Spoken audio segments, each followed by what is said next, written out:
or anyone who is a critic of Donald Trump, I'm not making this up, of being a devil-worshipping child sex trafficker who not only raped children, but we allegedly ate children as well. That's where the whole eating children has come on. And now people are saying they're eating kids. And I'm like, whoa, whoa, whoa. The rape by itself is bad enough.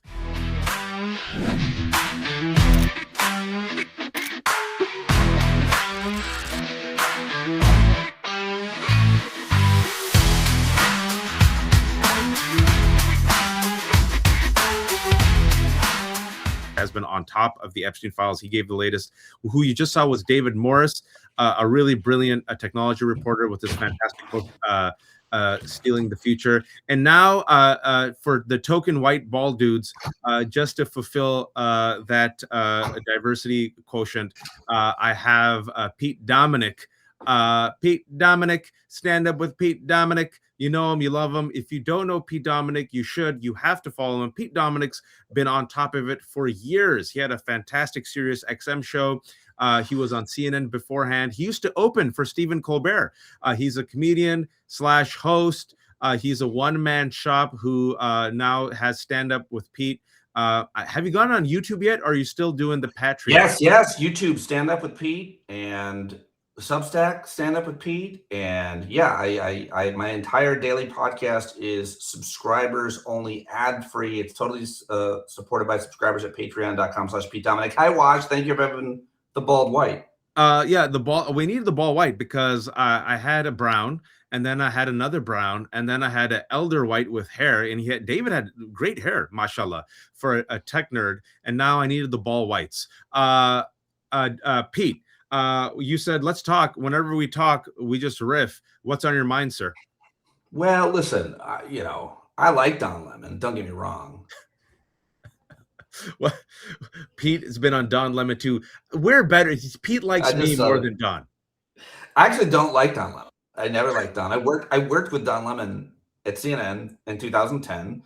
I worked with a lot of people who worked with him. I never liked Don. I thought Don was about Don. I think Don is still in large part about Don, but that doesn't make any difference. Like my personal opinion on, a lot of his bad takes and so on. Like what he's doing as an independent journalist is important, and it's exciting. It has a lot, and it's working out great for Don Lemon. So power to Don. Anybody could say I'm jealous that he's gained this huge following, and all I would say is please arrest me.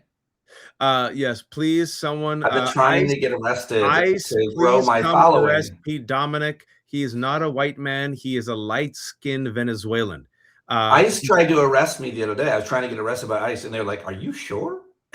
He's like, "Yo quiero Taco Bell," and they're like, "I don't believe you." You're like, "Yo soy Mexican." Like, didn't you start the day with us? Where's you Yo soy? Where's you trying to interview? Go ahead, continue. I do want to talk about two things in particular.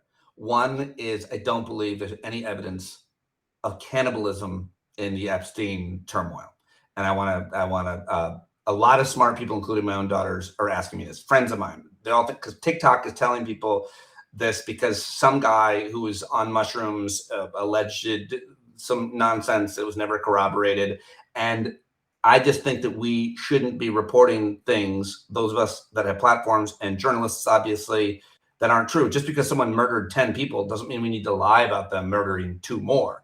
And so there's terrible things. Pedophilia is awful. Rape is awful. Those are we don't have to make things up. And a lot of smart people are buying that. That's number one. And the other one that I want to talk about is just reminding people, and I think this is a little bit more fun, yet still insidious and pernicious, that undocumented people don't vote in American elections. And there is some comedy here because you would have to be fucking stupid.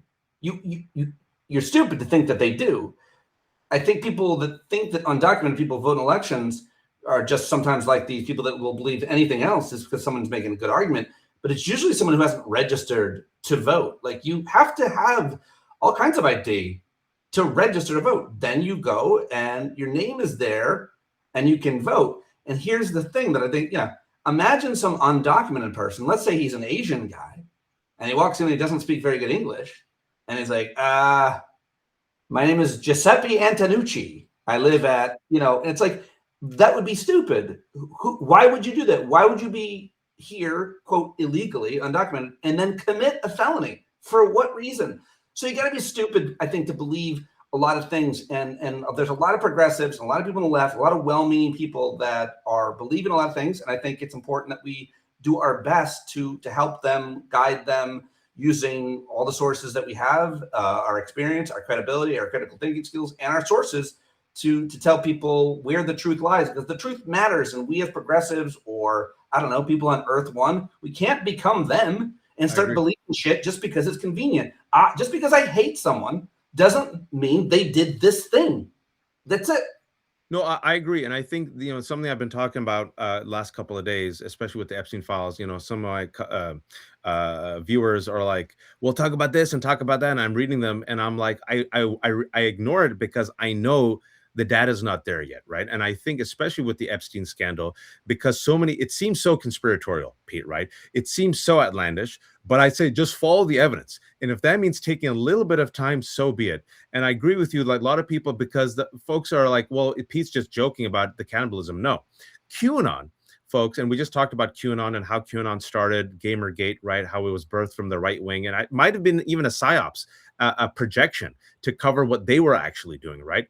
They blamed the entirety of the left, or anyone who was a critic of Donald Trump, I'm not making this up, of being a devil-worshipping child sex trafficker who not only raped children, but we allegedly ate children as well.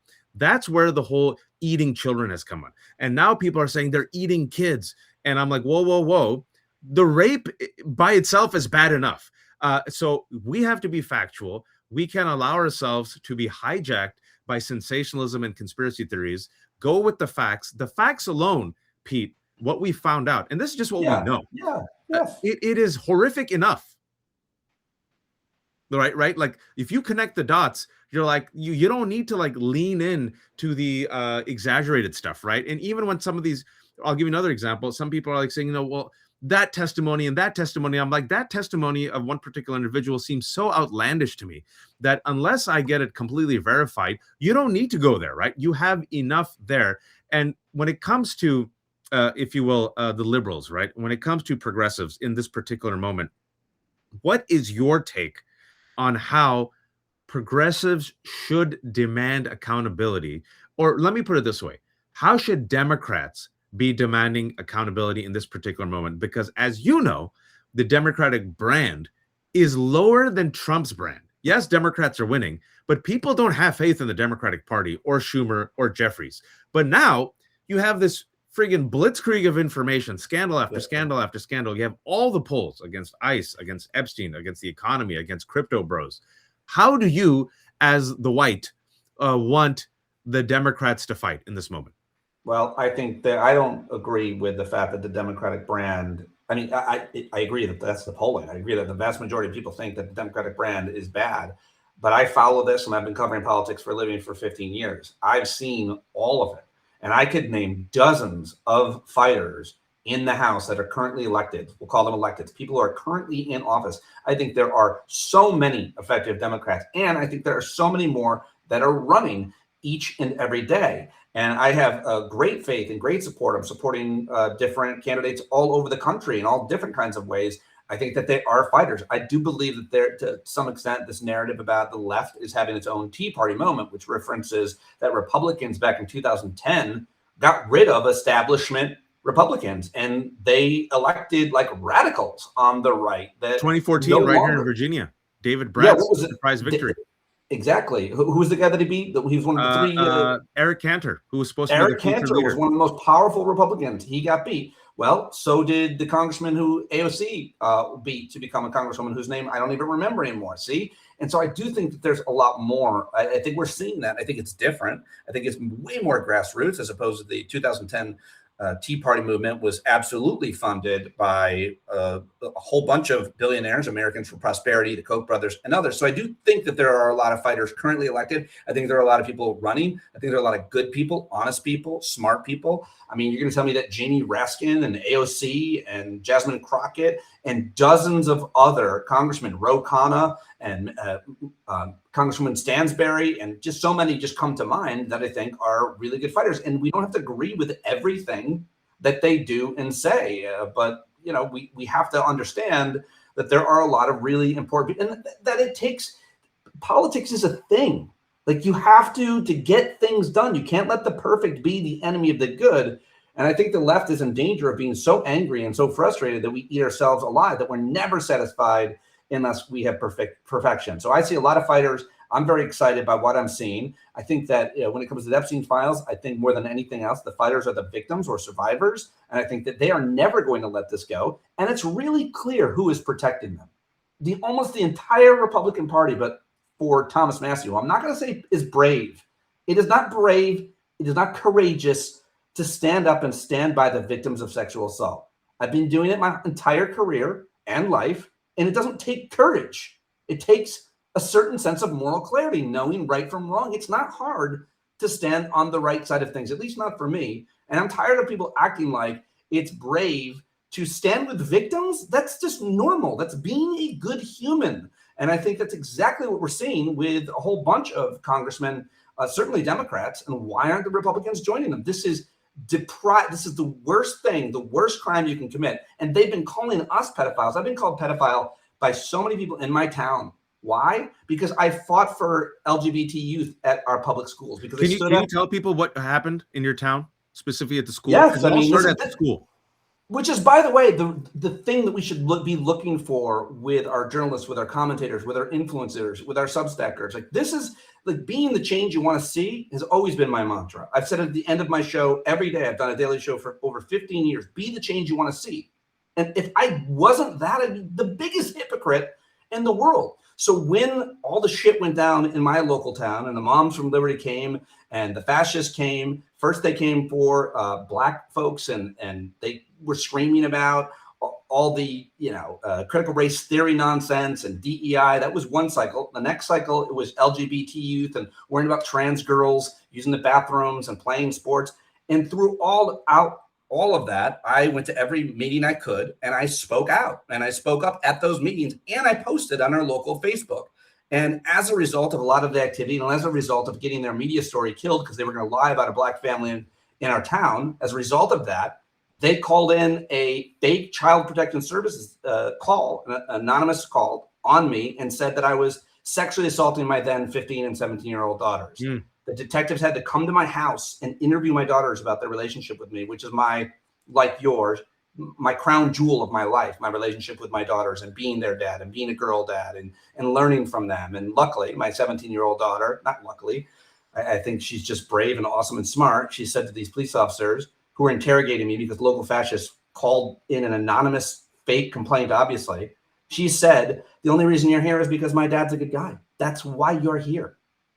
My dad and I are super close and we have never had anything like this. This is to silence him. They were trying to silence me because I was so effective.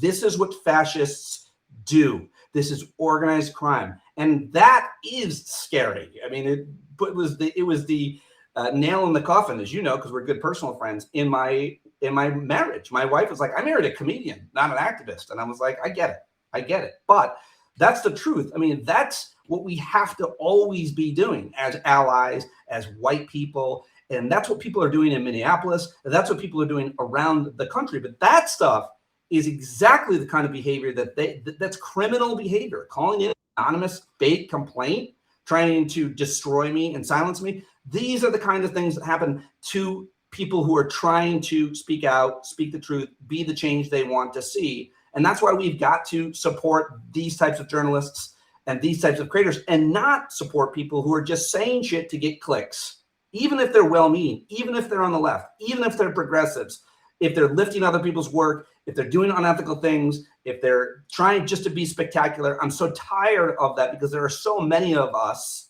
that are doing the work every day and that are putting ourselves out there, putting ourselves in danger, limiting our ability to earn an income. And that's exactly what independent journalism is. And by the way, that is what Don Lemon did. So I'm giving him a hard time, which I'm always happy to do. But that is what he did. And that is what you've been doing. You've received all kinds of threats throughout your career just for being Muslim and saying things, right? I mean, so it's a matter of courage to some extent for those of us who are doing this, proudly doing this. But that's where I think that comes in, and that's the truth, that people need to know that this is what they will do. This is what they will do to silence us. And I haven't been friends with Pete Dominick just because of his shiny bald head. It's also because, for like he said, for 15 years he's been on the right side of history, and he has used whatever privilege and platform he has been given. When he had the Sirius XM show as a comedian on CNN to fight for the rest of us and for freedom and for democracy. And I remember when you were telling me, hey man, like this is happening in my local town, I got to do something. And folks, this was in the last 2 years. If you remember, they spent, and by they I mean the right wing spent, over $200 million on anti-trans panic, and it helped nudge the election in the direction of Donald Trump. I'm here in Virginia. I wrote about it 5 years ago, Pete. We were talking about it. I'm like, folks, you're not paying attention. They're using Loudoun County as a test ground for CRT and BLM and Moms for Liberty. And this is, listen, Glenn Youngkin is going to scare over, and I think he's going to win. I think he's going to win. And people are like, no, Waj, he's not going to win. I'm like, you're not paying attention. I think he's going to win on this panic. It worked for Glenn Youngkin in Virginia. And what happened, Pete? They nationalized it. They went from town to town, and then voila, they went on the anti-trans panic. The anti-trans panic then went to pro-Palestinian panic. Pro-Palestinian panic, undocumented immigrants. Undocumented immigrants, Venezuelans, then Latinos, Yep. and then white people being shot and killed in the street by ICE, Pete. And when I brought this up, I forgot, I get so emotional about that because what happened to me personally, I got called a pedophile by my neighbors in person and on Facebook because I was standing up for LGBT youth, not because of anything that I'd ever been accused of doing, which had never been accused. They just call you that. It's a terrible thing to call someone. It's way worse than a racist epithet. No, it destroys you. Because it can destroy your career, your ability to earn an income. And if I believed that someone was assaulting kids, I would do something about it. And this is what people, and someone in the chat said, did I report them and charge it? It was anonymous. I did everything I could. I have access to the best lawyers, the best people in law enforcement. You cannot do anything as an argument to not allow these things to be anonymous. But I stand with those who've been abused who have to call anonymous calls on their abuser. So I stand by it in general, but that's what they did. There's no way of proving it, but they will call you a pedophile just for standing up and standing by LGBT youth. And now they're the ones literally protecting literally. And then their supporters are just either in ignorance or they don't know what to do. But they know. Look, they know. And I think going back, because I said this to Ro Khanna when he was on, we're talking about a cover-up. And I said, I've been saying this since the summer, Pete, that this is the biggest political cover-up we've seen in modern history. For sure. Ro Khanna agreed with me. He says, this is a cover-up. He says, in the summer watch, I'm paraphrasing, we're going to have this conversation up later. In the summer, I wouldn't have agreed with you. But after what I've seen, I agree with you. This is a cover-up. And then I said, it isn't just the Trump administration, to your point. It is all the Republicans, because it shouldn't just be Thomas Massie next to you. And I'll give Thomas Massie a bit of credit. He's gotten death threats. The entire Republican Party now is after him, right? What he's doing and Khanna's doing in a normal world, you shouldn't celebrate this. It's normal shit. If people are getting raped, if girls are getting raped, it's your job as an elected official to do this. Like, you shouldn't be getting garlands of roses. But the fact that they're fighting this, and now we realize why they're getting heat, is it's not just Republicans, right? It's not just the right wing. It's not just the Silicon Valley bros. It's an entire friggin' class of rich people who had no problem either raping girls, covering up the rape of girls, or Pete doing business with the rapers of girls if it benefited them. And what I said is, I told them this. I'm like, it isn't just the Trump administration. All the Republicans are part of this cover-up, Pete. If we come away from this, if there's any way to just consolidate around a class war, I'm for it. Like, I'm for, because it's so easy to understand how rich, powerful people, especially men, why they do what they do, because they think they can get away with anything. And even if the moral question wasn't there, even if the crimes weren't committed, we still don't want, because of economics, billionaires. They should be eaten, not the babies, which is not a thing that's happening. Billionaires should not exist. It's an insane idea to think that you can have one person, much less hundreds and thousands now of billionaires with so much net worth, while the rest of us are fighting for scraps. And so the idea that they get away with it, I mean, like, take it outside of the horrific sex crimes. And all we have to do is look back to 2008. Yep. And what happened in the financial crisis, the global financial crisis, what happened there? What happened now with the Trump administration disarming and destabling the Consumer Financial Protection Bureau, which was created to re-regulate, to solve some of the problems? What happened when one guy individually defrauded people of their savings? What's a worse white-collar crime than taking some old person's entire retirement from them with a scam and a scheme? Trump gave that guy a pardon. He pardoned him for that, and he didn't have to pay restitution. So I'm for policies that will absolutely create more economic equality. You can call whatever idea you want, democratic socialism, call whatever you want. I don't care. I'm for way higher taxes. I'm for much more regulation. And so that these people never get so powerful to begin with, so that they think they are invincible. Because that's what we see. It's natural for people who have that kind of money and power to think they're invincible, especially dudes. I'm sorry, it is. So let's not let people accrue and sustain and give to their relatives that much wealth. How about that idea? It's been tried. It works all over the world. Oh, this is where now I'm going to push back a little bit against you when you said, I agree with you. Well, maybe you might agree with me. I agree with you when there's a lot of good Democratic fighters. I do.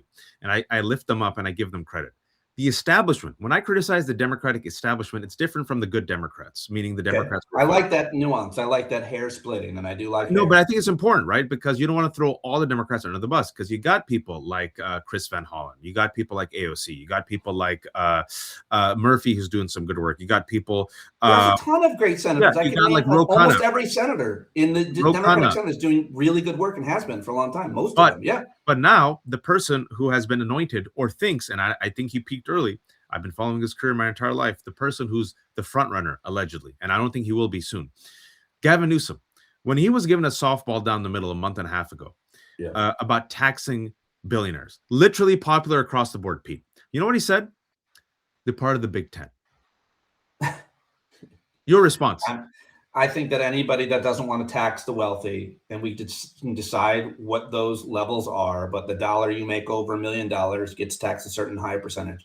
They don't get to make it through the gauntlet of primaries. I think that is a litmus test. Earlier, I said we can't agree on everything, but absolutely taxes on the rich. And my congressman is Mike Lawler. You know him? Just for Men guy. Yeah. Oh, he's the worst. The worst. And I was at one of his town halls where people were getting thrown out last year, and I screamed, "Tax the rich."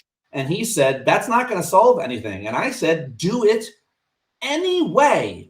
I disagree that it won't solve anything. He'll give us money. He'll hold them accountable. What are you talking about? We could fund schools and healthcare. So I'm no huge fan of Gavin Newsom for the front runner for the nomination if we ever have another president. But I absolutely do think that question has to be answered. Yes, I will tax the rich, and there has to be in your stated platform exactly what that tax policy looks like. I mean, I've been talking about these types of policy issues for years with experts, not me. I have experts on my show, but someone like David K. Johnson, who wrote Perfectly Legal and Free Lunch. Go read those books. This is long before Trump. And there's so many other super wealthy individuals and industries and captains of industries who are rigging that industry. And now the Supreme Court is owned. We've got to end Citizens United. I interviewed a great person that you got to have on, Tiffany Muller from endcitizensunited.org. It's the 10th anniversary of that Supreme Court ruling. And what that has wrought is also really important. I knew then when I covered that issue, when I was talking to the Supreme Court constitutional law scholars, when that decision came down, you knew what was going to happen. You knew bad shit was going to happen. And you also knew that the wrong people would be blamed. Just like the financial crisis of 2008, which was global. They blamed Black people who they said couldn't afford houses that they bought, as opposed to blaming the financial industry, who lobbied for years and won to deregulate the financial industry, to create these financial tools that blew up the economy. And the same thing can happen with AI and other industries. It's going to happen. It's going to happen. And so we absolutely have to be thinking about those things. And we have to make sure that we elect people who support policies, tax policies particularly, and talk to experts who understand them. And we have to fight back against the capture of the Supreme Court, because now every industry can do almost whatever they want. They're taking the guardrails off the fossil fuel industry, the pharma industry, obviously tech, which you've been doing. You should win an award for how much you've been covering the Tech Bros. You've been doing such an amazing job leading on that. All of the interviews that you've done on that, the way your understanding of that and ability to regurgitate it to us is of great value. There should be an award just for you. As a matter of fact, what have I got? I've got for you right here an old pair of binoculars. I appreciate that. I want that to be called thing of mints. That's half eaten. I want the mints, and I want that to be called the Edward Murrow Newsbreaker Award, created by me for me. I'm gonna be inspired by Donald Trump. You talk about all these. You do what I've been doing for years, and you frankly do it better because you retain so much of it. But you talk to smart people who know what they're talking about on these issues, and especially when it comes to the tech billionaires and their philosophy and their agenda and their ethos and what they want to do. You have been having all the best journalists and experts on to talk about that. And no, but you should have them, man. Very important. I've had a couple of them on. I just don't understand it and talk about it quite as much. That's a really good point. I don't understand it either, which is why. Well, now I understand it because I talk to, much like you bring on smarter people, and we have a glib understanding, right? And so I listen to these smart people, and I listen and I ask the questions, and then what happens after a while, and I'm sure this happens to you, is that like your neural pathways make the connections, and then now a little bit more, and a little bit more and more, I'm like, oh, okay, crypto, oh, okay, AI, oh, okay, it's a grift. Oh, fraud. Oh, okay. This is how they will use it for money laundering and sex trafficking. Oh, and now with the latest tranche of the Epstein files, of course Epstein was all in it. Why wouldn't he be? Because going back to your point, it's a big club. We ain't in it. And if I'm part of this big club and I believe God or nature or Kismet has made me the superior man by virtue of my wealth and whiteness, and the world is my oyster and there's no rules that apply, that's how these people operate, Pete. Let's be honest. I'm so mad that as a white, that it's way harder for me than it was for my parents to afford to live comfortably. I'm at my parents' house now, helping out them, taking care of them, and thinking, you've seen these charts and how so much has changed in America, how Americans used to be able to afford to buy a home when they were in their 30s, and now you can't, even if you're like 50. Like, no one can afford to buy a home. Why is that? Well, there's a myriad reasons, but one of them is definitely private equity buying up all the homes. How is that fucking legal? Who is to blame? So, like, I'm angry that my daughters who are going off to college, and I'm now empty nest, separated, maybe I want to buy a new house. Like, they've rigged the economy against us. Absolutely. Even the whites, with all of my opportunity, with all of my privilege, with all of my success. I've had tremendous success. I've made a good amount of money, yet life is still really scary financially for someone like me. So for the rest of people who didn't have nearly my opportunity, it's that much more rigged. And that's what sucks. And that's what David K. Johnson has been writing about for years, and so many other great journalists. And we know what the catalysts and causes for these things are. It's before you get to Trump. It's what I've been talking about and screamed out with experts long before 2016 on my national radio show on CNN and elsewhere.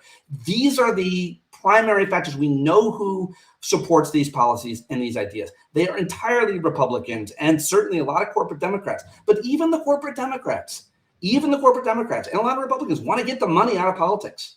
Hate what happened as a result of Citizens United. Hate that super PACs and dark money has flooded every campaign. If you don't name any industry or name any part of your life, and I can connect it to how some industry or company has exploited, rigged, and lobbied the rules so that they can make maximum profit and put it way over people. And starting with climate change, it's top versus bottom, man. It's top versus bottom. I mean, I think that's what you said last time we were alone. Yeah. Hey, top one, but bottom will get revenge. It's Qasim says, right? Or what I say, it's the 1% versus the 99%. Like, look, at the end of the day, you're a comedian, you're a storyteller. I started off as a writer. I will still like to write. But human beings are storytelling animals. And this is why I think it's a very easy message, and why so many corporate centrist, Democrat, lefty, center left Republicans are so resistant to it. Is the narrative is simple. Let's call ourselves the protagonist. The protagonist is the 99%. It is the whites. It is the browns. It is the blacks. It is the moms. It is the people who want to be middle class. It's most of us.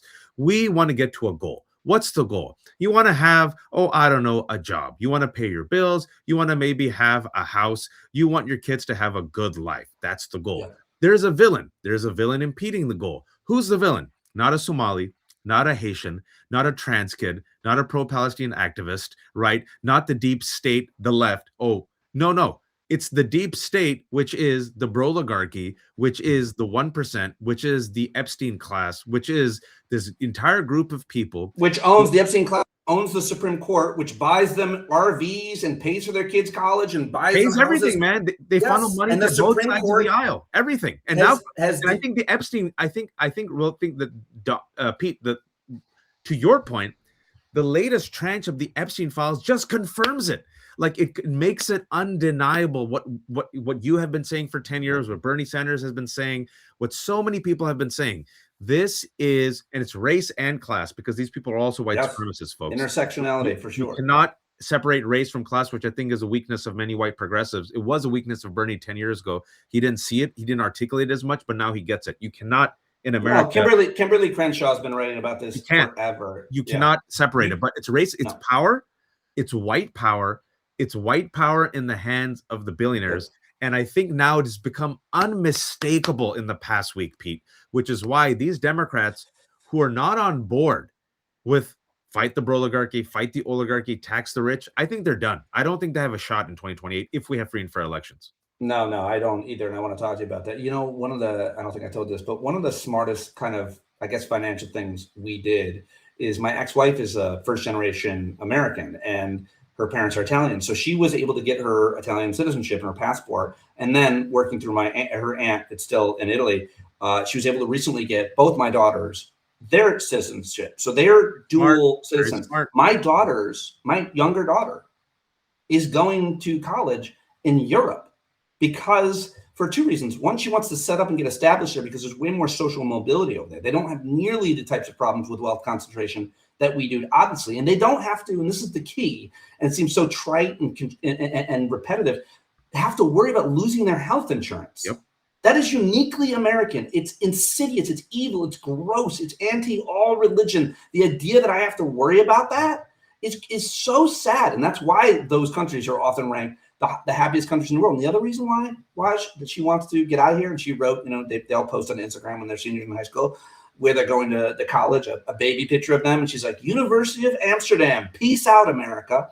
Part of the reason why my daughter and many kids of her generation are scared to go to school in America because they're scared to be shot. I never thought that was a rational fear because it's very unlikely, and that's how I live my life. But it's way more likely in America. And just the simple idea that that could be a possibility, and it was over and over every year of her schooling, she saw people her age gunned down in school. She wants to get out of here because of that too. It's so sad. It's so frustrating that this country treats its people so terribly, that my neighbors, call me a pedophile because I stand up for LGBTQ. We have become each other's enemies, and it is the saddest thing I think about, what's happened in our country for people of our generation is how far we have gotten away from each other, our loved ones, our neighbors, our relatives, our coworkers. It's deeply saddening and depressing to me. But while my daughters are both going to Europe, and so is my ex-wife, I will stay here and fight because I live to fight bullies. That's what I do. It's who I am. It's why my show is called Stand Up and has been for 15 years. And I'm not going anywhere. They can keep trying to silence me. I would rather die doing this, or be silenced, or lose all my money, whatever it takes. It gives me tremendous purpose to do this kind of work, and I'll continue to do it. So we all have to. You're like me. We're masochists at the end of the day, because I had this conversation with my wife. I think America hit the high water mark in the past, and I'm not a cynic, but you have to look at I'm a pragmatist, and I'm like, the country's never going to reach where it was in my lifetime. It's just not. There's been generational damage. That doesn't mean you give up. So the question then was, well, where do we go for our kids' sake? And your children are not the only ones. For the past 2 years, I've heard many kids. Oh no, it's people are like, to get out. I'm going to Norway. I'm going to England. Why should I stay in America? They don't care. Like the whole mystique, the romanticism. They're like, no. They're like, why? People are going to the East, right? And I think that's going to be more and more. America's going to be more weak, more poor, more isolated. Sadly, I think we're going to go through a bunch of things. But then at the end of the day, like you, I'm a stubborn shit. And I'm like, gotta fight the fat I don't know. For me, I mean, you can call it masochistic or stubborn. Like to me, though, you know, it's more deeply philosophical. To me, it's about purpose. Yeah, And it's about like what I've established and accomplished in my life in this beautiful vessel that I'm traveling through life in, with this perfect symmetry in my face.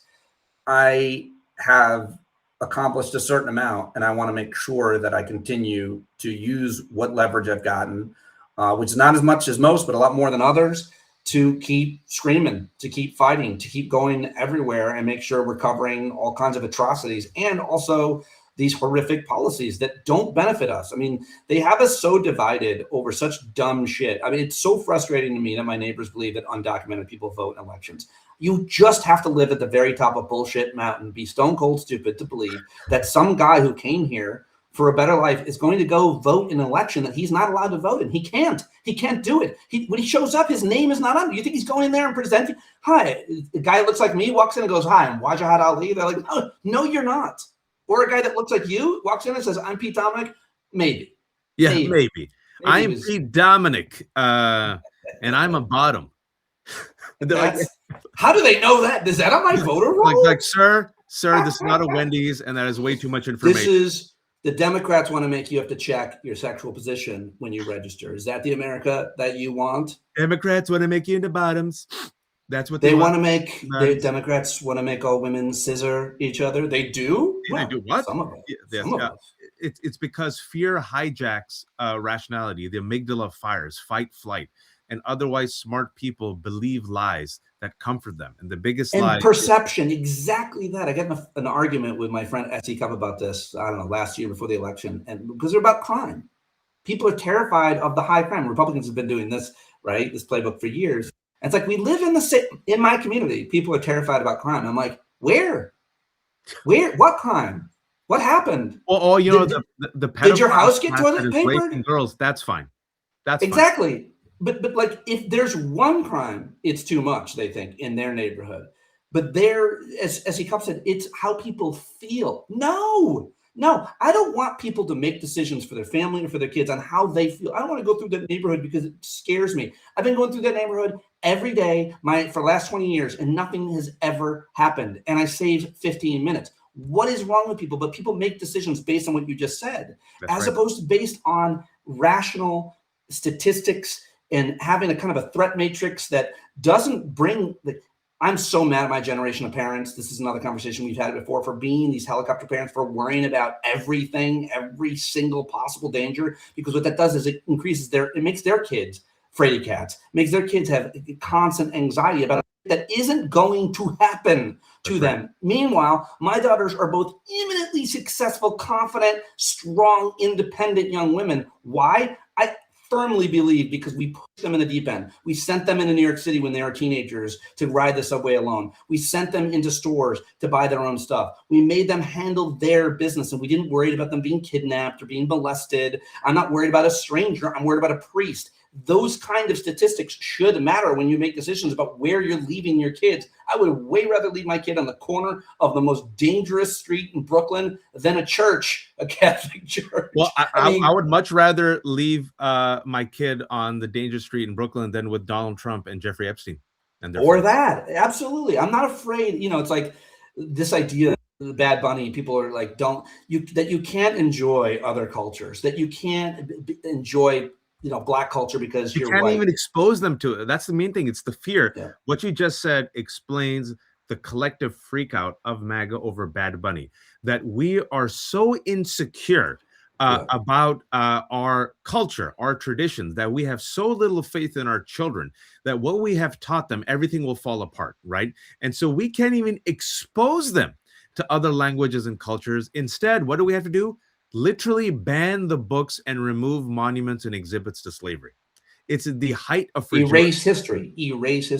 As long as I will draw the line if it's not Bad Bunny, in Latin American culture. If it was your people, like Pakistanis, India, that part of Asia. It was Bollywood. If it was Bollywood, that I'm not ready for that. I would be out protesting. I don't need the Pakistani culture being, what is it? Down your throat with turmeric. Yeah, he's like, easy there, too much turmeric. He goes, I can see the hips moving, but this is too much for me. What the hell are they doing with their necks? Where is their vertebrae? This alien species. Pete's like, I'm done. Like what made Pete into a right winger? He goes, Pete was a great ally, but once he saw that Bollywood halftime show, he goes, that did it. I'm done. That's where I draw the line. He goes, I felt things in my loins when I saw those women in saris, and I didn't like it. I liked it, but I didn't like it. The Saudis. I'm so ignorant about Pakistani culture. I can't even make the racist jokes I want to make right now. I'm like, oh yeah, the halftime concert, everybody has to like take off their shoes and eat rice or something. I don't even know. I know nothing. I suck. Yeah, you have to take off your shoes before entering the stage out of respect for the elders. That's why. Why was he hanging off the power utilities? What was that about? I don't Puerto understand. Rico, right? You see Puerto Rico, you have a lot of those there, and you see the workers, and you wanted to be with the workers. And I thought he was gonna. I was worried he might fall. He didn't look like he climbed up there on his own. He was just the thing was shaking. I was like, I thought it was a fantastic halftime. Pete, shamelessly promote yourself to the 44,500 people watching. Oh my God! Substack, Stand Up with Pete, please. I've just started over here, and YouTube, Stand Up with Pete. I do a daily show. I bring on smart experts from all walks of life. I've been doing it for over 15 years. Sirius XM, CNN. It's mainly as a podcast. But you can get it everywhere else. I do all my interviews live on YouTube, and I talk about the most important issues that affect you, your family, your community, your planet. Oh, wait. Lisa said because of the power grid being privatized. Thank you, Lisa. Thank you. That makes so much sense because of the power grid. That makes so much sense. Sorry. PR, of course, that makes sense. PR has electricity issues, 6 months without power. Yep. Because of the hurricanes. I thought it was also class. He wanted to get there and every single thing in that, every single moment of that Bad Bunny concert reflected something about Latin American culture, and most of us don't know exactly what it meant. But if I do like learning, so thank you, Lisa, and anybody else who's teaching us what the significance of any of it was. But the best was that Pedro Pascal and Jessica Alba were there. Oh yeah, I said that to my wife. So I really appreciate that because I thought I had a good deep cut understanding of many of the things.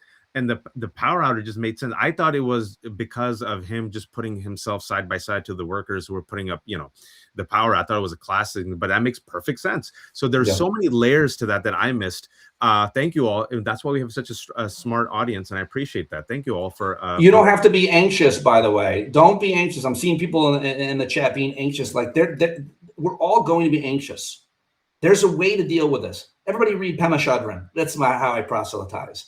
Like, when my kids were younger, Pema Chodron, the Buddhist monk, read When Things Fall Apart and Taking the Leap. Those two books have changed my life. Read the Stoics. Stoicism and Buddhism are the answer to anxiety. But just one quick anecdote, Watch. Your kids are what ages now? 6, 9, 11. My daughters were around that age, and I heard a news report that there had been a kidnapping, and 2 girls were kidnapped at a roadside stand. And I heard it on the news. They always report when bad things happen to kids.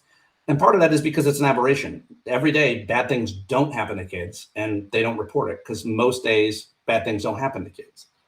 And you don't know a kid who's been kidnapped. You don't even know someone who knows someone who's been kidnapped. That's how rare it is. But still, I heard that news report. It scared the shit out of me. But then I kicked into what I've learned from Pema Chodron, what I've learned from Buddhism, what a lot of different philosophies teach, which was all you have is the present. And you can control your emotions in your mind in the present. And at that very moment, when I was terrified after hearing that news report that something bad was going to happen to my girls, that they could be kidnapped, I realized that they were in school, that they were safe. And I didn't think about the past. I don't want to think about the future. But in that moment, my daughters were okay. And I was able to remind myself and hear that chatter and stop with anxiety. Don't worry about your kids in the next day. Build them to be confident and independent on their own. You will not be there to save them from a tough argument or a violent interaction. You are not Batman. You are not a hero. Teach them to fish. Push them out. Teach them to advocate for themselves. That's what we do as parents, and that's what combats the anxiety. You feel better when you know that your child has a lot more agency, has a lot more control. And this is especially an important thing to do with girls because culture beats it out of them. And my daughters are fierce. They're independent. They're confident. They're so successful. I'm so proud of them. And I didn't suffer from crippling anxiety. My wife dealt with it a lot and went to all these sources, which I'm referring to, which really helped me a lot. But because of these theories and philosophies and staying in the present and realizing you can only control yourself, You cannot control the universe. And what you can do is raise your kids to be independent and responsible, understand the way, as much as you can, the way the world works, because you're not going to be there to save them. You don't want to be there to save them. You want them to be advocates for themselves and take advantage of whatever agency they have. And I'm just like blown away by my daughters, 21 and 18. I just and Pete's a superstar dad, folks, a great dude. And I really appreciate what you told people about anxiety, because there's a lot, parents especially. And we're going to go through a lot. It's going to be tough, but I believe, my wife and I were in the same boat, is that if given a choice between hiding or protecting or exposing, we have deliberately chosen to expose our children. And, they're at different ages. Your kids better than anyone, parents listening. But, we exposed them to what was happening with the George Floyd protests. They were even younger than they are now. We exposed them to the CRT and DEI stuff. We exposed them to, why people are marching in the streets for No King's Rally. And guess what? Kids are smart. Kids are sensitive. And not only are they smart and sensitive, they're already talking about it in school. So when they see that your parents are able to give them that type of knowledge, it makes them more elastic, more, we're talking about neuroplasticity. We have a really smart crowd today. First of all, y'all are awesome. Makes perfect sense why those polls were there. So now I completely get it. So thank you all, because of the Puerto Rican power outage, especially the hurricanes, and they've been completely neglected. But also I've talked about neuroplasticity, and apparently we have someone here whose whole life has been spent on neuroplasticity. But you can make your children more resilient and tough. You cannot hide the world from them. They cannot. They're dealing with the world. But once they get a phone, they can see the world, and the world can paralyze them. And I just, the other recommendation, we always end up talking about parenting, you and I, is before you get your kid, put your kid on an anti-anxiety or antidepressant drug, an SSRI. Before you do it, and I understand why everybody wants to do it. Are they journaling? Are they meditating? Are they talking to a therapist? And are they exercising?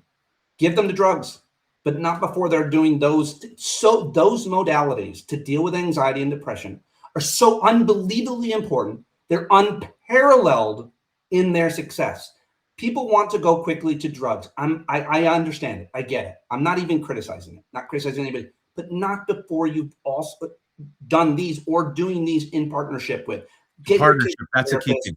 Get your kid to meditate. Help them. Everybody can do that. Teach your kids to journal. Make sure that they exercise, and do those things for yourself too. The answer to anxiety, believe it or not, is cognitive behavioral therapy, including cardiovascular activity, journaling, meditating, and therapy. If you're doing those things every day, you will have a much happier, more peaceful existence, no matter who you are. I firmly believe that. It's worked for me. It's worked for my family. And every platform I get, I like to proselytize about that. It's very good. And also, everyone's different. And so, the key thing is, for many people, you need the medication, but medication alone isn't enough. You have to change your behaviors through habits. And that's what Pete is saying, right? And these habits are beneficial for everyone. Because medication by itself, without changing the habits, only gets you halfway there for some people. But for many of us, you need the habits. And again, since you've talked about it, I haven't talked about it much on Substack, only because I haven't been given the opportunity, but I wrote about it in the New York Times. I wrote about having OCD, obsessive compulsive disorder. My father has it. I have it. Just how my brain it works, folks. I was born with it. I don't wish it on anyone. It makes life much harder. Our brain is like everyone else's brain, but about 2% of the people in this world, they have obsessive compulsive disorder, in which your brain is a hyperactive best friend and warns you about things that you shouldn't be warned about, but nonetheless, your amygdala fires. And so you're sitting there logically realizing, I shouldn't be worried about this. But if you had OCD like I had, we have the same brains, we're sitting right here, Pete, you would behave the same way, because your fight flight system goes off. Everything in your body says escape, escape, escape, right? And then what happens, folks, just to give you an insight into OCD and why it's not fastidious or being like, nitpicky. That's not OCD. It's your brain being a hyperactive best friend, warning you about things that you logically know you should chill about. And then for most normie brains, 98%, after 3 seconds, you and I have the same thought. What happens if I fall off this cliff? That's a silly thought. You move on. For OCD, it's not automatic. We have to manually shift it back, which is why it makes it so much more painful. And again, I speak from experience. It's going to just stay with me, folks. 30 more seconds. It's going to make connect. It's going to connect. At the end of the day, how do you control your life with OCD? And it's so brutal, Pete. This is it. The only way out is through. And the analogy I'll give is this. The analogy of the story.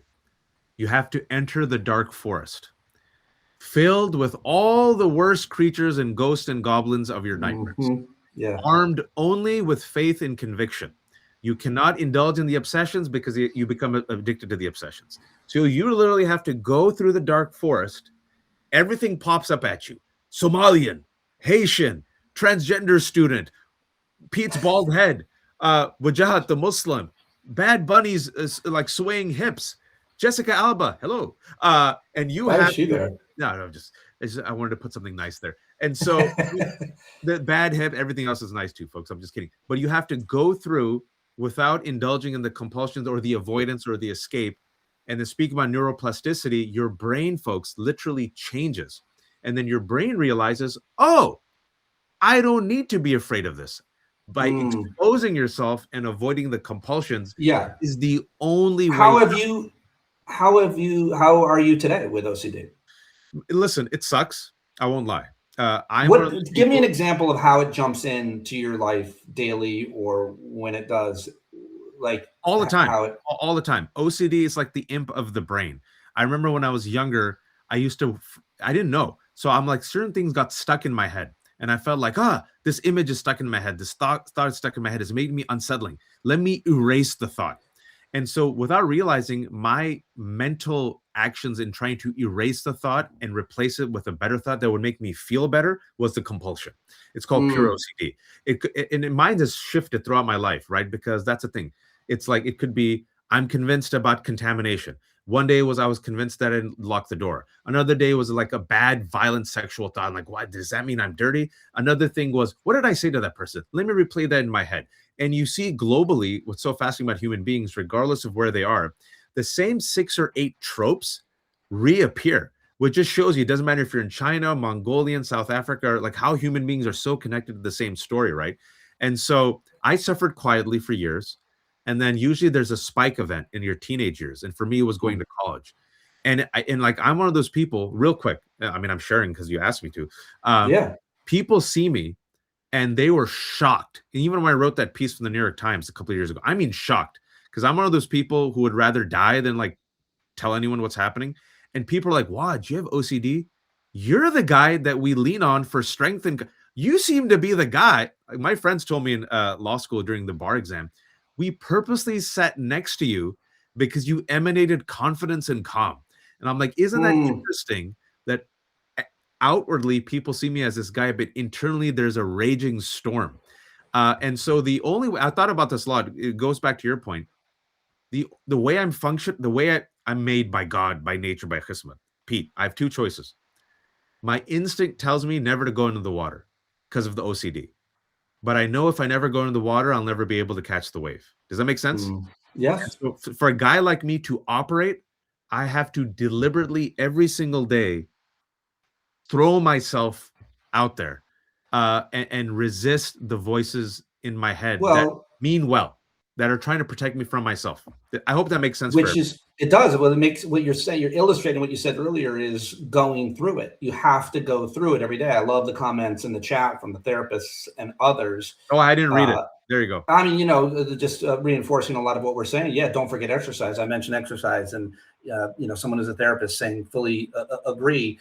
And somebody else writes, remember, Buddha as Siddhartha was protected by his dad, the king. How did that go? To the point I'm making about protecting your kids. No, Siddhartha went out on his own and became the Buddha. So, I mean, there's 2,000 years worth of research and philosophy. It's all there for you. It's all there for you. I highly recommend Pema Chodron. I'm telling you, those books changed my life. The book is called, the one that really affected me, and so many people have read it, is called When Things Fall Apart. I might have told you this before, Waj, but I was hiking with my very wise 15-year-old best friend, 15 years older best friend of mine several years ago. And he told me to read this book when I was having some troubles. I just lost my job. And he said, you got to read this book When Things Fall Apart. And I said, but Ken, what if things don't fall apart? And he looked back at me on the trail and he said, Pete, things always fall apart. That's right. And I read that book and it just changed my life. And I have been pursuing, I read it like every day. I read chapters every day. I read them out loud. I've read and recorded them. Not only that, but obviously like Stoic philosophy and Buddhist philosophy. Those are the ways for me through anxiety and through depression and through all of this. And so anytime we share these modalities, especially for men, because somehow it's harder and weirder to talk about these things. But Waj and I are not cucks. We are not cucks. Beta. I'm a beta, but am I a beta cuck? Did I freeze? Are we here? No. Am I alive? No. I married up. My wife is super hot and smarter than me. Yes. I have. Sorry, I love it. I can give a. I drive my Honda Odyssey minivan. I think we're very confident men. I think we have a quiet confidence about us, and that is why we don't have to act like Elon Musk, who are very insecure, or these incel bros. I think that's why, like, we can openly say, yes, I have 2 daughters. I have a son. My wife is dope. I think that's a sign of confidence and masculinity. And I think these people who call us cucks are projecting. It's all projection. I think they're very weak. And I know some people, I'm reading the comments now, I'm catching up. And I just shared my article that I wrote. Wow, it was like 8 years ago. I'll tell you something, though, Pete, and we've talked about this before. I'll keep you for a couple more minutes. The reason why it's important, I think, to talk about it, I appreciate you bringing this up, because especially for men, when I wrote that article, it was a real risk. This was 8 years ago. And I thought, man, if I write this, what are people going to think about me? What will people say? And this might hurt my career. This is 2018, because people might think X, Y, and Z. Instead, what happened, Pete, this is fascinating. Nobody mocked me. Nobody made fun of me. And on the DL, I got so many messages, not just from men, but like, I can't name them. I'm talking about published authors, musicians who have suffered and continue suffering in silence, number one. Number two, a lot of people are like, thank you so much. I haven't mustered the courage to share that with anyone yet. And then I became like impromptu DIY therapist for a couple of people, and I ended up helping them, following some behaviors. But there's so many people who suffer in silence because of shame, and especially men. And Pete and I have always joked that there's so many men our age and older, like there's our generation of men and older, like we're this old beta model that like we just die at the age of 65, and people are like, that's so strange. He did pilates and yoga and he was a vegan.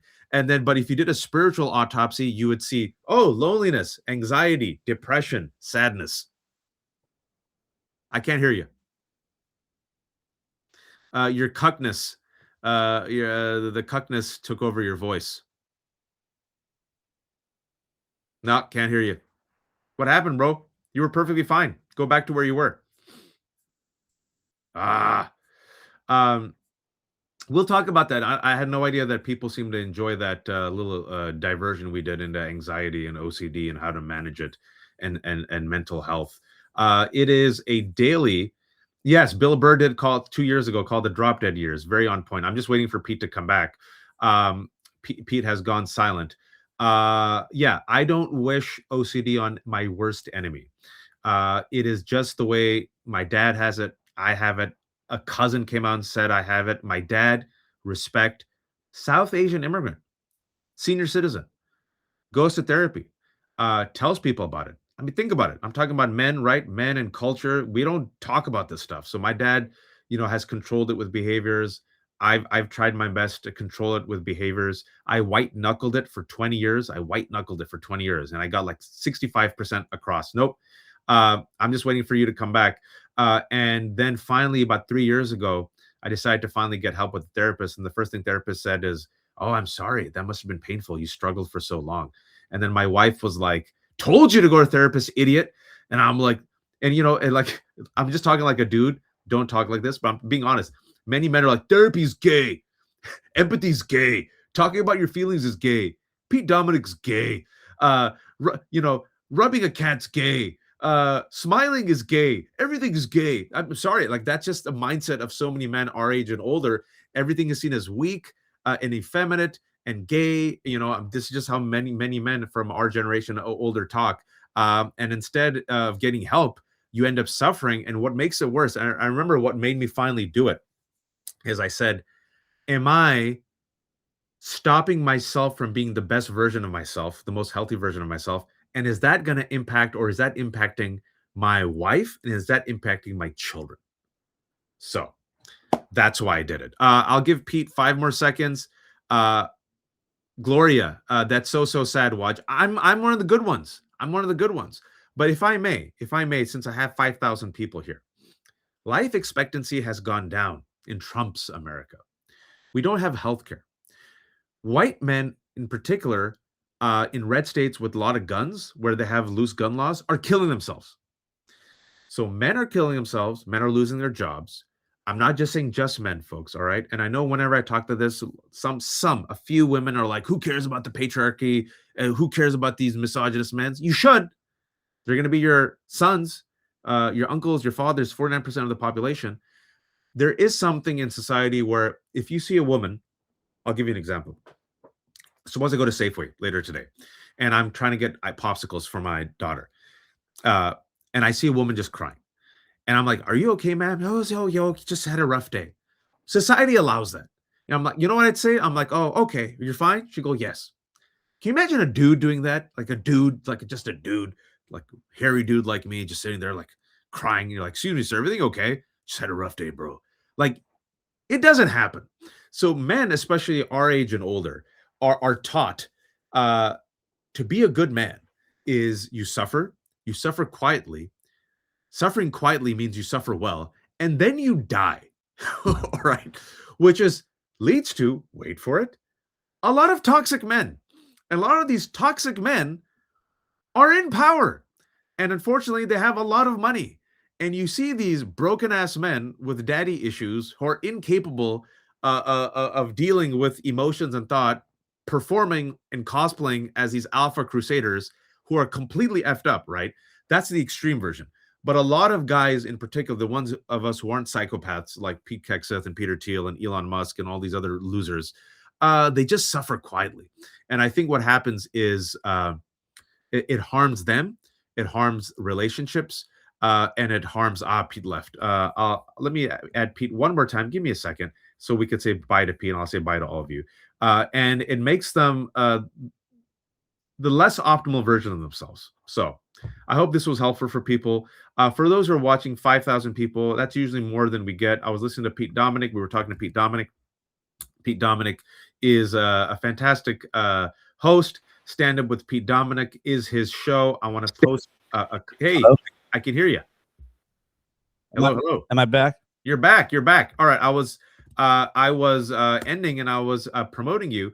Stand Up with Pete Dominick, and I was just talking about, I don't know if you heard, how a lot of people seem to appreciate our conversation. And then just a quick recap. Yeah. A lot of people older, men aren't taught to talk like this. No, it's so important that we keep having this conversation. You and I have threatened to do this kind of on a regular basis. I mean, we don't necessarily want to be repetitive, but people always do really appreciate it. And, talking about our experiences and being vulnerable is strength. It's how I define strength. Confronting your demons, your emotional demons, your fears, whatever. I don't know if I told you this, but if you get one more minute or 2 more minutes, I don't think I told you this, but my parents were in a horrific car accident. Oh, I had no idea. I'm so sorry. I had no idea. You didn't tell me. My mom and dad are 79 and 81, and they were in a terrible car accident. My mom was in the ICU for 2 weeks. Oh man, I'm sorry. I had no idea. Or else I would have. I'm at my parents. I know, of course you would have, but I'm at my parents' house now, and my mom has just come home from the hospital after a month. And the reason I bring this up, it has to do with everything else that we're talking about in terms of anxiety and depression.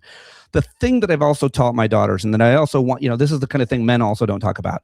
The answer to going through that barrel of seeing my mother, painful with every breath, 15 broken ribs, 79-year-old woman who I adore, I'm very close with my parents. The answer to that, when she asked me, I don't know why this happened to me, I said, we will never know the answer. There is no answer to that. But we always must pivot to gratitude.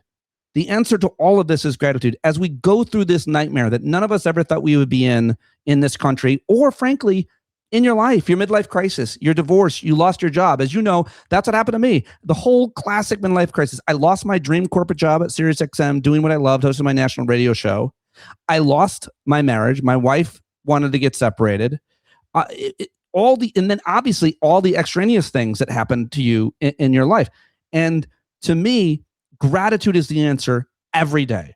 Every day, gratitude is the answer. And that's what we have to look for, keeping track of those things. That's why meditation is important. But I just wanted to, leave you on this quote, because I'm mentioning Pema Chodron, and this is just one of many that I love. But she says, we think that the point of life, during life, is to pass this test or overcome our problems. But the truth is that things don't really get solved. They come together, they fall apart. Then they come together again, and they fall apart again. It's just like that. The healing comes from letting there be room for all of this to happen. Room for grief, room for relief, for misery, and yes, room for joy. And that's what you and I have. That's what, together. That's what so many of us have as individuals. And all of this is normal. And we have to find a way through it. And to me, dealing with my own personal stuff with my parents and this horrible accident, gratitude has been the answer. And with this authoritarian, horrific rapist as our president, gratitude is still my answer. It's still my answer that I'm up, that I'm alive, that I'm in the fight, that I'm here with you, that I'm in this moment doing this thing, moving my hands. The greatest moment of my career was interviewing John Lewis. That's the day I got off the bench. That's when I arrived. That's when imposter syndrome stopped for me. And he said to me, keep getting in good trouble. And getting in good trouble with you, brother, is the best thing, one of the best things in my life that I get to do with you and a few others. I love having these conversations with you. I love having these conversations with any men, with anybody, with any smart people. And those are the answers that are getting me through each day and through this journey that we're on together. And not to mention my amazing physique and low body fat percentage. This is all protein, bro. Yeah. Pete Dominick took his rage and sadness and transferred it into a low body fat and a core strength and abs. And he also, he doesn't use product on his bald head. His bald head is actually that shiny, folks. It's good genes. And that's what happens when you're not a hater. You age well, like fine wine, like Pete Dominick. And I don't know, I don't drink wine, as opposed to terrible milk like Caroline Levitt. How are your parents right now? They're okay. Thank you. My mom and dad are here. My dad didn't really sustain too many serious injuries outside of horrific, just, feelings being involved and guilt and everything. But my mom is home. She just climbed the stairs every day. There's a new accolade. I'm here. I'm training her. I'm moving her. And I've got so much closer with her if I even could. And I feel very purpose driven to be able to take care of them and to be able to show up for them is only because of the support that I have from so many other people who subscribe and support my show too. So thank you for all those people who do that, who are listening. But being with my parents, having my parents, 79 and 81, period, is a blessing in itself. And so the fact that they could have died or been paralyzed or anything, it's just gratitude in every moment. I just keep reminding myself. I wrote that on her dry erase board in her hospital room, and every room they moved her to. Big words, gratitude. In front of her and over her, there was another dry erase board, and I wrote Queen Mary. My mom's name is Mary. So everybody that came in, from a doctor to a nurse, had to call her Queen Mary and be reminded that gratitude is the answer. It's always the answer. If I'll say, just from a spiritual perspective, an Islamic perspective, and you could be an agnostic, atheist, Buddhist, it doesn't matter. Take from what gives you strength and gives you hope. There was just a saying, a Sufi saint one time said that the two keys to heaven, figuratively or literally, in life are sabr and shukr. Sabr means patience, and shukr means gratitude. And it says, if you can hold on to sabr and shukr, this will be the keys to a figurative heaven or literal heaven, right? Horrible things happen in life to everyone, some to more than others, right? If you can endure it with joy, and if you can endure it with gratitude, that allows you to live your life with purpose. It allows you to, wake up in the morning. It allows you to take one step after another. I'm sorry. Go ahead. If you let them win, if you let these bad people who are sadists, who enjoy your suffering, if you let them control you, if you let them win, if you let resentment and bitterness and holding a grudge win, then you're preventing yourself. We're preventing ourselves from seeing, hearing, tasting, and delighting. Again, Pema Chodron. I mean, that's remind yourself when you get anger, when you see the news, when you hear the horrible things, when you see these compared Obamas to apes, and you're outraged by that. How much of your power are you going to give away. How much time, how much energy, which is Is why it? Toni Morrison said racism is ultimately a distraction, and which is why I made the conscious choice to really enjoy that Bad Bunny halftime special. I said, let them be miserable with their halftime show. Let them be like, you know what? You go ahead and be miserable. I don't have time for this. I'm going to enjoy this. All of us are going to enjoy this. It was a great halftime show. And there's only so much time and energy I will give in my life to your misery. Real quick, Pete, if you don't mind, I brought Nick in. I got to run. You got to run. But I brought in Nick because Nick is on your wavelength. And Nick is a veteran of the Nick Paro show. And Nick has actually started, I think, a series talking about these issues. So I wanted to bring him on real quick. Wait, Pete, you were supposed to come back. Oh, no. I didn't. Pete's like, all right, I'll leave. I'll bring Pete on real quick. But Nick, I wanted you to come on because I wanted you to promote what you were doing. Yeah, thanks. Thanks for inviting me. This is super awesome. One, I'll have to email you again. I want to get you on I the was show. so out of it. I'm for so the sorry. series. Yes, you emailed me like a month ago. Forgive me. Yeah, no worries. We're busy as hell. So I'm Nick Paro. I'm doing on the Sick of This Shit publications. I am doing a series called Intelligent Masculinity. It's both a written and interview series. I've done 2 to 3 interviews a week since the beginning of January, going through different men who are of all stripes, from large platforms to small platforms to incredible groups of like just across the community. And we're learning so much about masculinity and what it means to be an intelligently masculine man, which is you take ownership for your actions and you hold yourself accountable for your actions, and you're willing to live with the consequences of your actions and your values. And you want to get connected to Pete? I think he'd be great. Yeah, I would love to get connected with Pete. I think that would be amazing. I'm trying to get connected with as many people as I can. Let me do it right now. Hold, so I don't forget. Nick and Sick of This Shit meet each other. Nick and Pete. All right, it's done. Appreciate that, Waj. That's amazing. Thank you. And also shamelessly promote yourself. Yeah, you can find me at Sick of This Shit Publications or sickofthisshit.substack.com. You can find me. We have a brand new shop, which is shop.sickofthisshitpublications.com, where we're doing merch, which is kind of sweet. I'm watching a baby, so there's little voices in the background. I know you got like 10,000 kids. Baby and pet friendly zone. You will never have to apologize. Oh yeah, pet friendly zone, baby zone, kid zone, toy zone, all toy zone, Star Wars zone. If you've seen Nick, I don't know if you all can see. Nick has an exquisite collection on his right hand side of Star Wars minifigures. If you can just pan to your right, if that is possible. Awesome. That is awesome. Well done, sir. And that's not even all of them. I have some of the Lego heads too of some of the Star Wars figures. Just like Waj, I'm a Star Wars. You have the better ones. I see that. I see that Eye of Sauron over there. Gosh, I've packed up so much of my Legos. I have the Eiffel Tower too, which fell down. And I have to rebuild it, which is kind of a shame. It has lights on it. It's all lit up. But you can find me at Sick of This Shit Publications, shop.sickofthisshit.com or shop.sickofthisshitpublications.com, or you can find me on Banner and Backbone, which is my alternative media site, which does civic space media and content, where a lot of veterans and others are coming together to build a platform that is community driven and just civic focus, getting you back engaged. And Kathleen, look, Kathleen said, and both of you guys somehow got married and had sex. Exactly. See, yes. You're redefining masculinity. And for those, one day I'll bring on my wife for her expertise. She's a fantastic family med doctor doing amazing work.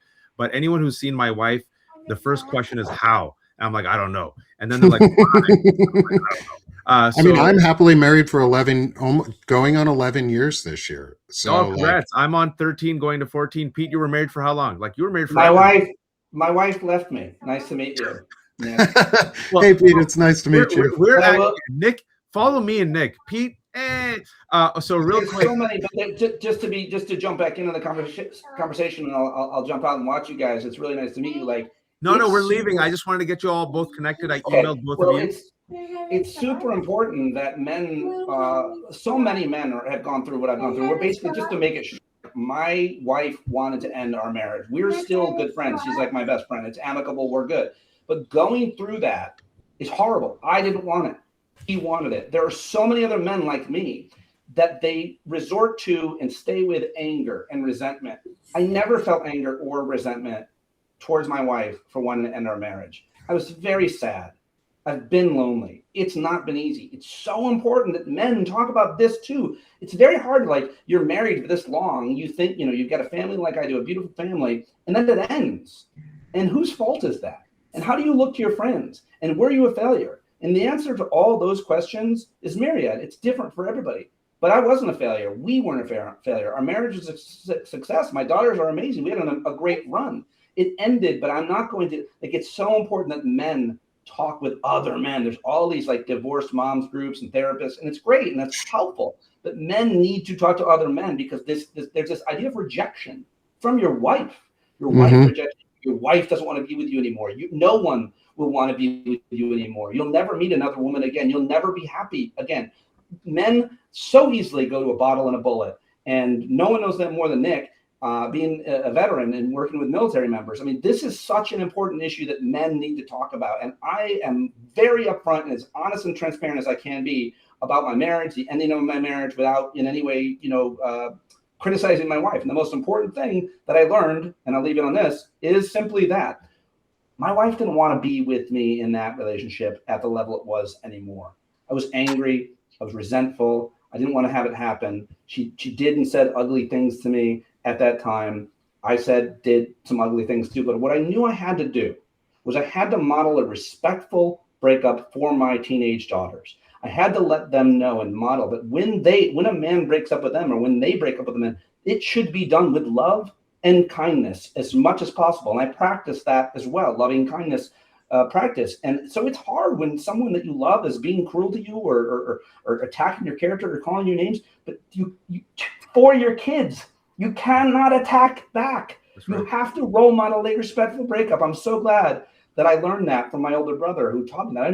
I would have been a dick if not for that lesson. I'm sure of it. So it's an important conversation for men to have, to be honest and be vulnerable about. And there's no shame in it. It's not about shame. It's part of life. Things fall apart.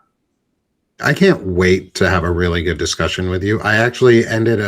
I was just in an interview for my Intelligent Masculinity series with Arturo Dominguez. And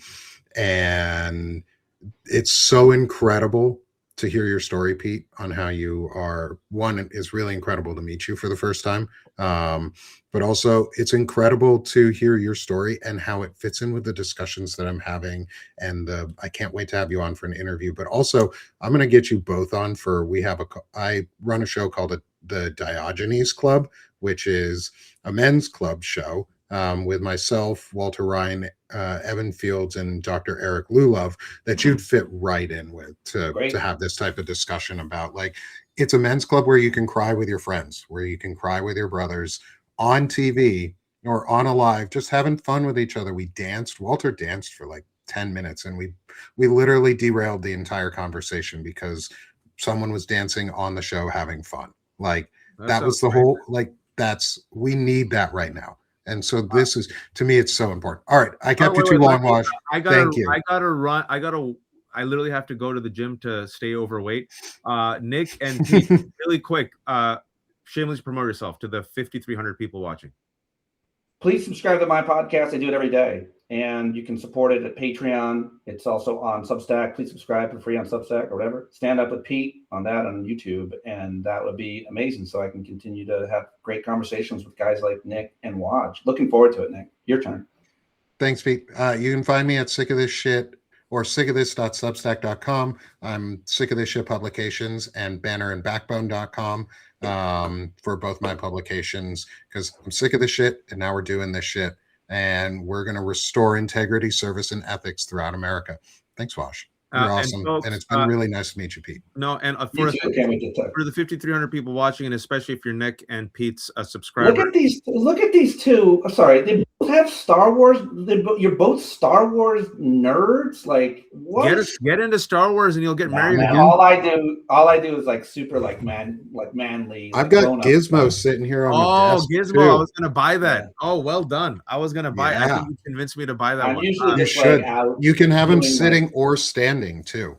Folks, I wanted to share this with all your subscribers. Ground News is my only partner that comes on. Ground News is a fantastic service. The only reason I partnered with them is because they actually support other fantastic creators like Jen and Pumps at iHip and Qasim Rashid and Mehdi Hassan at Zeteo. Ground News was started by a South Asian woman who worked at NASA, and she used her brain to create this site, which is a fantastic aggregator of all the news. So it's a one-stop shop of all the news aggregated. But the reason why I support them is they audit the news. So if you look at the news, it tells you the bias of the news, whether they're factual, whether they go left or right, but it also tells you who owns that news outlet. And then they have something called Spotlight, which allows you to compare how the right wing looks at, oh, I don't know, Bad Bunny versus the rest of the world. So in addition to being a fantastic aggregator, Ground News is also an auditor. And I do this like only in a few podcasts, but since there's 5,300 people watching, they've given 40% off to anyone who joins up. groundnews.com/hook. I don't get any money from this. It's groundnews.com/hook. So if you're a Nick subscriber, a Pete subscriber, try it out. Get 40% off. And people seem to really, really enjoy it. And then finally, the left hook. I'm a terrible capitalist. There's no paywalls. Everything is for free. I depend on the kindness of strangers, much like Nick and Pete. We're like Blanche Dubois without the melodrama, or maybe Pete Dominick is Blanche Dubois with the muscles. It's the lefthook.substack.com/special. It's 25% off forever. $3.75 a month, folks.